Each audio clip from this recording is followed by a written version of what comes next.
Shalom.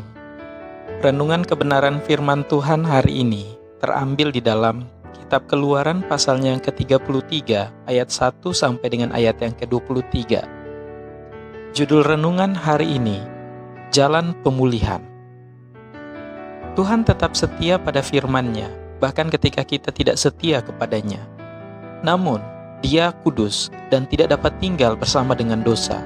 Yesaya 59 ayat 2. Jadi sekarang Israel berada di dalam kesulitan. Tuhan yang mereka butuhkan menolak untuk tinggal bersama mereka karena mereka menolak untuk tetap setia. Tuhan memberi cara untuk menyertai mereka dalam perjalanan. Keluaran 33 ayat 2-3 mencatat Allah berfirman, "Aku akan mengutus seorang malaikat berjalan di depanmu dan akan menghalau orang Kanaan, orang Amori, orang Het, orang Feris, orang Hewi, dan orang Yebus, yakni ke suatu negeri yang berlimpah-limpah susu dan madu.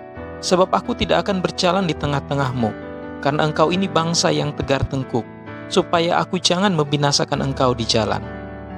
David Gusyik menggambarkan ujian yang diberikan Tuhan kepada orang Israel ketika Tuhan menyampaikan firman ini. Dia menulis, "Ini adalah tantangan bagi Musa dan bangsa Israel secara keseluruhan. Tuhan memberitahu mereka bahwa mereka dapat memiliki tanah perjanjian, tetapi Tuhan tidak akan tinggal bersama mereka. Jika mereka setuju dengan pengaturan ini, hal itu membuktikan bahwa mereka hanya mencintai berkat Tuhan dan bukan pribadi Tuhan. Tetapi jika mereka menantang Tuhan untuk memohon kehadirannya, bukan hanya berkat-Nya, hal itu menunjukkan hati mereka yang tulus terhadap Tuhan. Dan hal ini adalah langkah pertama menuju pemulihan dan kebangunan rohani di Israel." Ketika Allah menyatakan bahwa Dia tidak akan tinggal bersama dengan bangsa Israel, Musa mendirikan kemah di luar perkemahan.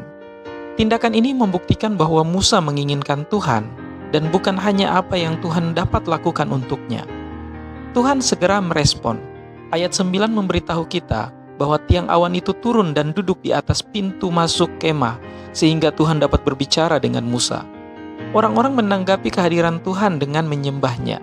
Kemudian, karena mereka mencari Tuhan, ayat 14 mengatakan, Tuhan menjawab, "Hadiratku akan menyertai kamu, dan aku akan memberikan kelegaan kepadamu." Dosa memisahkan kita dari hadirat Allah, tetapi jiwa kita rindu memiliki persekutuan yang erat itu. Tidak ada yang bisa menggantikan Tuhan dalam hidup kita. Ketika kita bertobat dan kembali kepada Tuhan, Dia tidak akan mengabaikan kita. Dia akan menanggapi dengan kasih dan persekutuan. Marilah kita memeriksa hati dan pikiran kita dan membersihkan diri kita dari segala dosa yang memisahkan kita dari hadirat Allah. Hanya dengan demikian, kita dapat memiliki persekutuan yang erat dengan Bapa Surgawi. Kiranya Tuhan Yesus memberkati kita semua.